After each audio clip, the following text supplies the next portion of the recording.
Yes, okay. Okay, so yeah, so this joint work was Renato Renner from ETH. And okay, so the central object that we'll be studying in this talk is the conditional mutual information.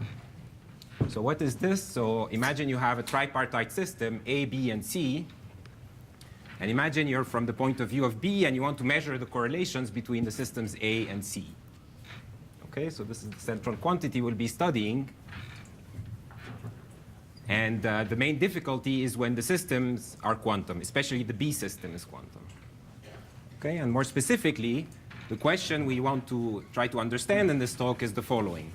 Okay, what can we say on the structure of states on A, B, C that satisfy that this conditional mutual information measure is small? Okay, so this conditional mutual information is a mathematically defined entropic quantity, and we want to have an operational meaning for the fact that this mathematical quantity is smaller than epsilon. Okay, so this is the outline of my talk. So at the beginning, I will start with defining what is this conditional mutual information measure. And then I will try to motivate why would you care about states such that the conditional mutual information is small? How do they arise in application? And I'll try to give a concrete application for that. Then we'll try to understand what is the operational property we're aiming at. Remember, we want a structural property on this state. So I'll try to motivate what kind of property you would like. And at the end, I'll give the main statement of the main theorem. And I'll give a sketch of the proof.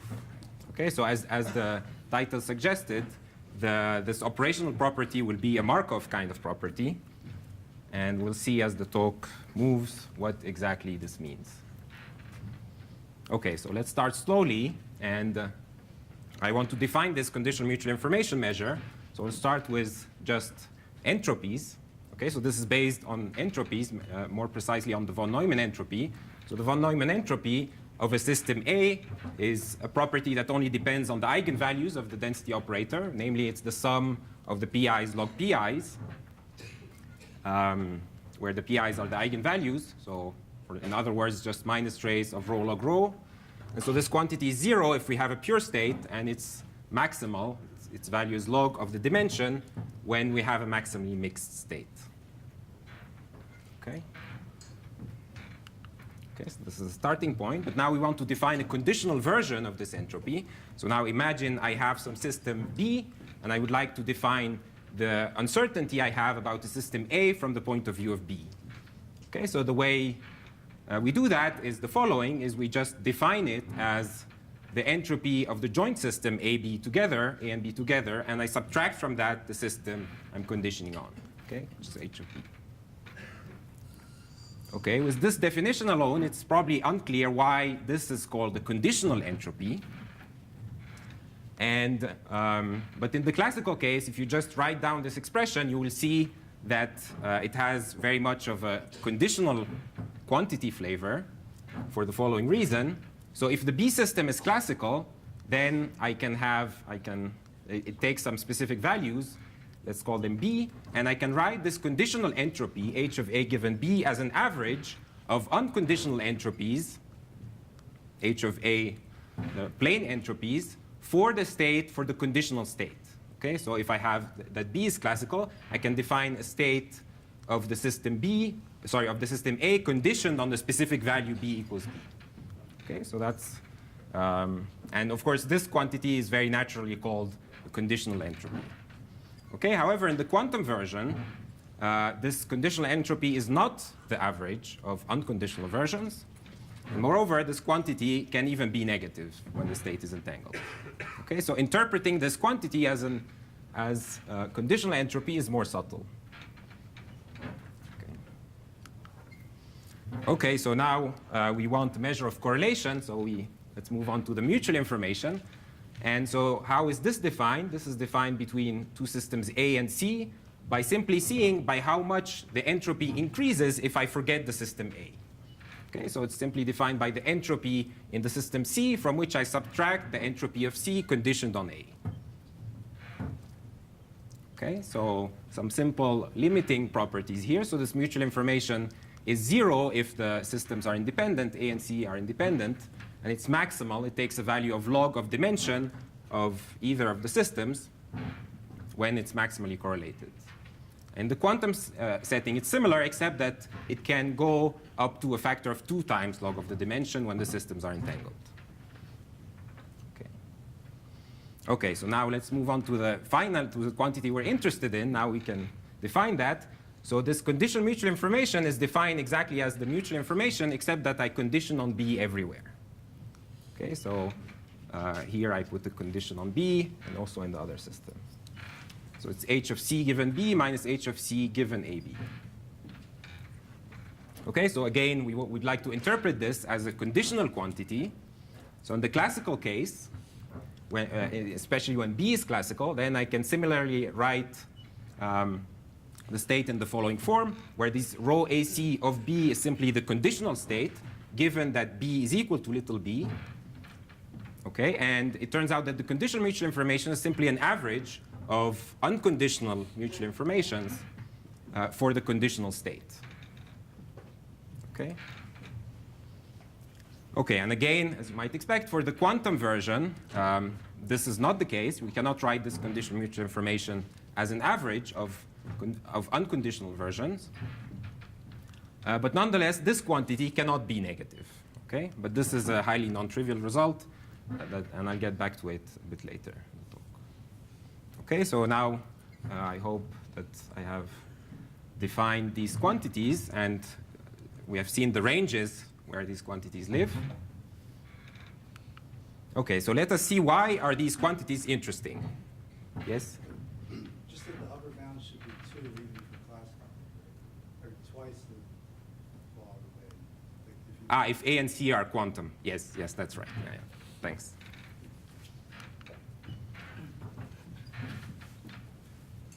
Okay, so yeah, so why are these entropic quantities interesting? So they have many nice properties that are shared by multiple entropic quantities, but I think the central one that makes it very useful in multiple applications is this additivity property called the chain rule. Okay, so what does this say? So it says basically that the correlations can be split into parts. So more precisely, imagine I have a system A that is composed of n subsystems, A1 to AN, and I want to measure the correlations between A1 to AN and C, okay, and even from the point of view of B.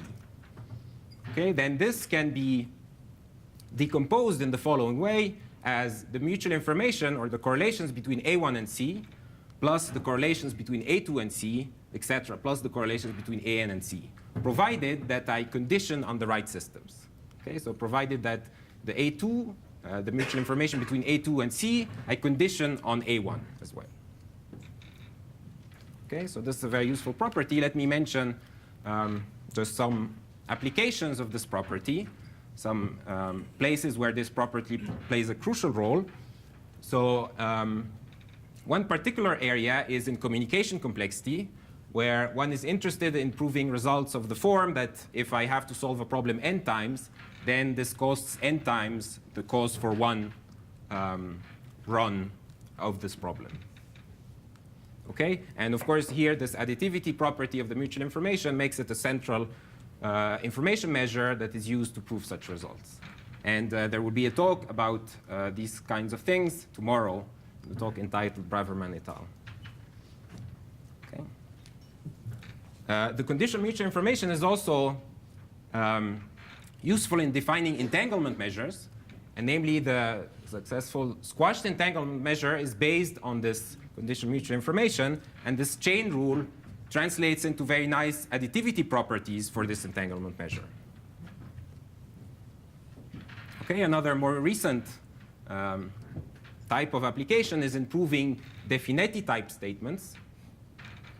Here I'm using it in the very large sense. And the statements one can prove here are of the form that if I have multiple systems, then if I condition, then if I look at a sufficiently small number of subsystems, and if I condition on a sufficiently large number of subsystems, then the system I'm looking at is almost product. It's close to being product. Okay. Okay, so before getting into the concrete application, let me say what is the typical line of argument that is used in these settings. It's the following. So first we look at, so again we have a system that's composed of n subsystems, A1 to AN, and we measure the correlations to some system C. Okay? And so the first step is to say, let's look at the total correlations between A1, AN, and C. And so this, as we have seen a couple of slides ago, this is bounded by 2 times the log of the dimension of either of the systems. And in particular here, think of C as a very small system, even a qubit. Okay? Then the total amount of correlations is bounded by 2. Okay? In the case of where C is a qubit. Okay, so then we use the chain rule property to decompose this total amount of correlations into a sum of the parts. So I have the mutual information as a sum of the mutual informations between AI and C. Okay? And I divide by n. Okay? So then the left-hand side is 2 over n, if we think of C as a qubit system. So it's very small. And what this is saying is that for typical values of I, the mutual information between AI and C is very small. Okay? So this gets back to the question that the main question that we're interested in this talk, of understanding what can we say on states for which the conditional mutual information is small. So if we have such an argument, then we obtain these states, and we would like to continue the argument further. Okay? So now let me move on to, yes? What you're saying is that there is at least one I so that this is true, because... Yes. Okay. Yes. And there is one. yes, there is one. And even it's true for most of them, provided you increase this a bit. Yeah. But I don't read it from the equation there. but okay, it's enough to say there is one that is small. Okay, so now I will give a more concrete application of this, where we'll see clearly how this comes in, how the chain rule comes in. Okay, so the intuition is, okay, or let me say directly what the setting is. So imagine we have n bits, so let's call them x1 to xn. Imagine I have some bits that are, or some, here classical information, y and z, that is correlated to this x1 to xn. Okay? And for some reason, I call it y and z. Okay, I hold y and z, and my objective is to guess these bits, x1 to xn. Okay? Now suppose for some reason I lose the bit y. Okay, so the information I have is composed of 2 parts, one small bit y and z, which is arbitrary.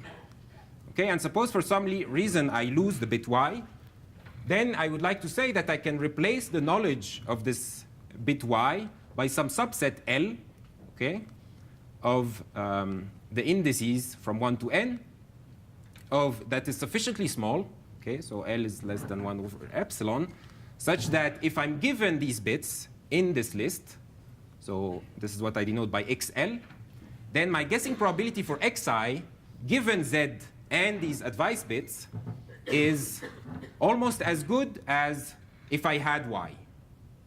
Okay, so here is the initial setting. I have z and y. Initial setting, I just have z and y, and I try to guess xi given z and y. And now I say I forget about y. I lose y for some reason, and this is saying that I can replace it with some subset of the bits that I'm trying to guess. Okay, and yeah. But okay, notice of course that the subset of the bits, it should be good for guessing all of the bits I. Okay, so for all I from 1 to n, should have this property.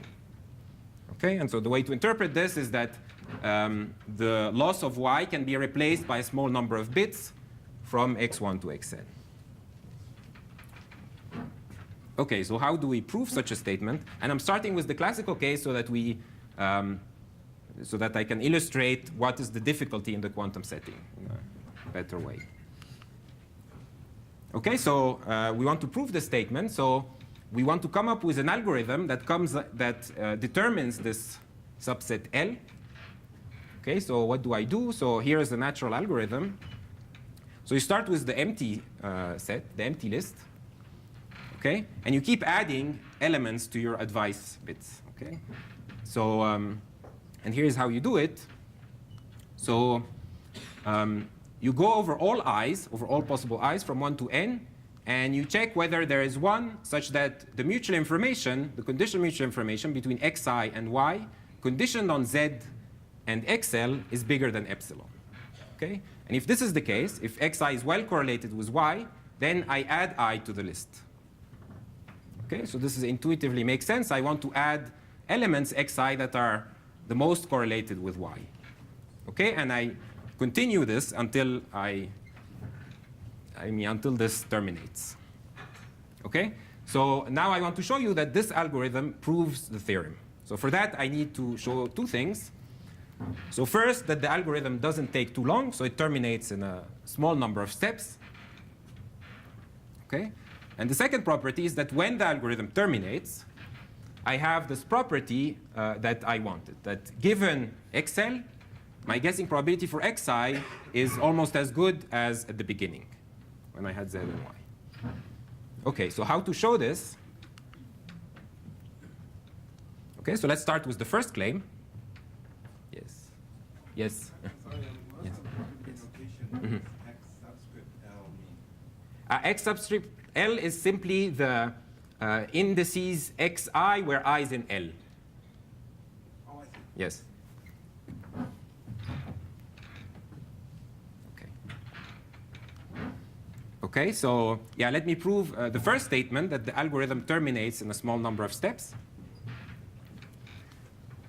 So let us denote this list L that we have at a given time of the algorithm. So let's put ourselves at a given step of the algorithm.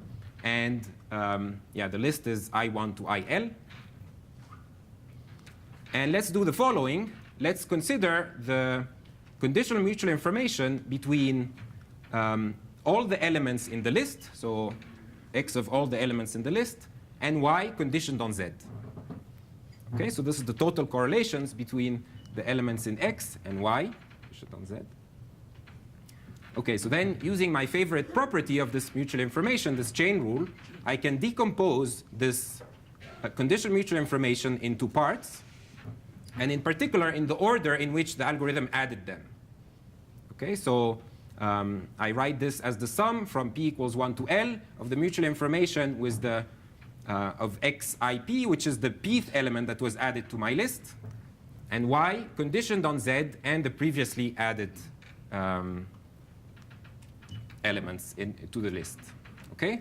So now by definition of the algorithm, the element ip was added to the list only if its mutual information was large enough. Okay? So each element in this term is bigger than epsilon. Okay, so globally, this quantity is bigger than L times epsilon. Okay? But now remember that this mutual information is mutual information between some set of L bits, so in XL, and Y. And Y is a single bit. Okay, so we know that the mutual information between any system and a single bit is at most 1. This mutual information, this total mutual information is at most 1. Okay, so I have L times epsilon, which is at most 1, which says that L is at most 1 over epsilon.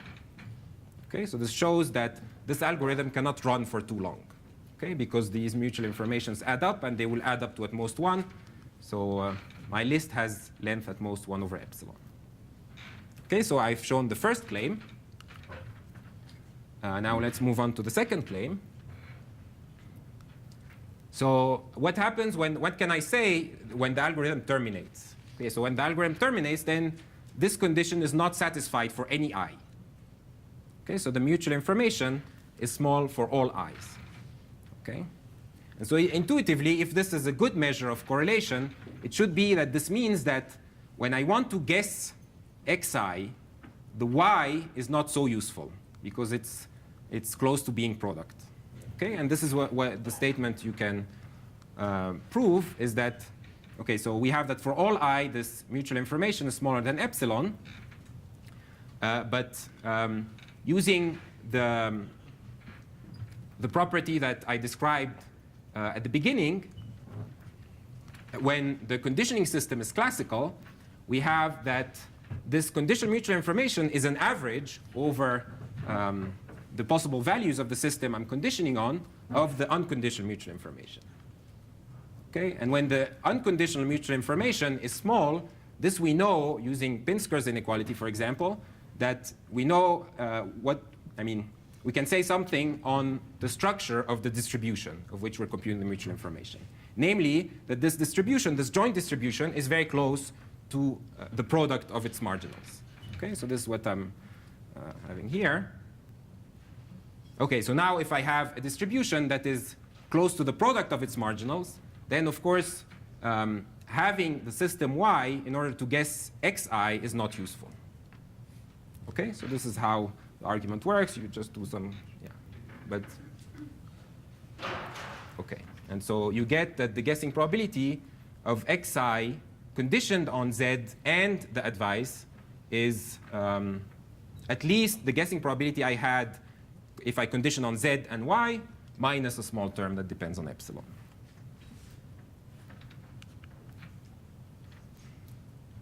Okay, so now let's move on to the interesting quantum case. So now x1 to xn are still classical. Let's keep them as bits. But now the knowledge I have about x1 to xn is quantum. Okay, so the B system is quantum and the C system is also quantum. Okay, but C is now a qubit. Okay, so I would like a similar statement that if I lose the qubit C, then I can find a subset of the bits x1 to xn that give me roughly the same guessing probabilities. Okay. So we can define, because we have the conditional mutual information is defined similarly also in the quantum case, the algorithm can be exactly the same one, namely that I add elements to the list that have a conditional mutual information that is larger than some threshold epsilon. Okay, so now let's try to prove the two claims that we were interested in to prove the main statement. So the first claim is that the algorithm terminates in a small number of steps. Okay, so for this argument works exactly the same in the quantum case, except that I have a factor 2 in the bound on the total amount of correlations. Okay, so using the exact same argument, I have that the algorithm terminates in 2 over epsilon steps instead of 1 over epsilon. Okay, so that is fine. But what about the second claim? Okay, the second claim I want to make is, remember that when the algorithm terminates, then I have that these guessing probabilities, given this advice, is not too far from the guessing probability I had at the beginning using the systems B and C. Okay, so the property that we have at the end of the algorithm is that these mutual informations between xi and c, conditioned on B and xl, are all small. Okay, but using this this property, we would like to say something on these guessing probabilities. And as you might imagine, the argument that I presented before that is based on simply writing the conditional mutual information as an average of unconditional ones doesn't work in the quantum case. Okay?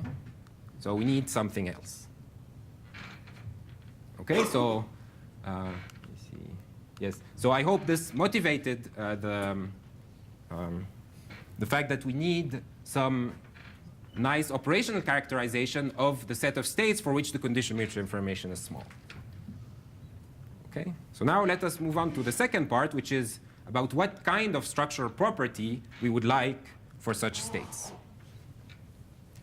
Okay, so let's start with the boundary case, which turns out to be epsilon equals 0. Okay, so first of all, as I said at the beginning, it's highly non-trivial to show that the conditional mutual information is always non-negative.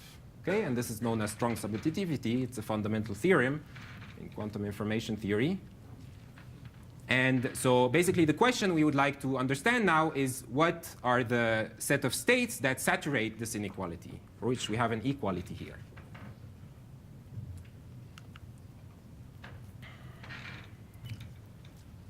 Okay, so for that we'll use this characterization of the set of states for which the conditional mutual information is 0.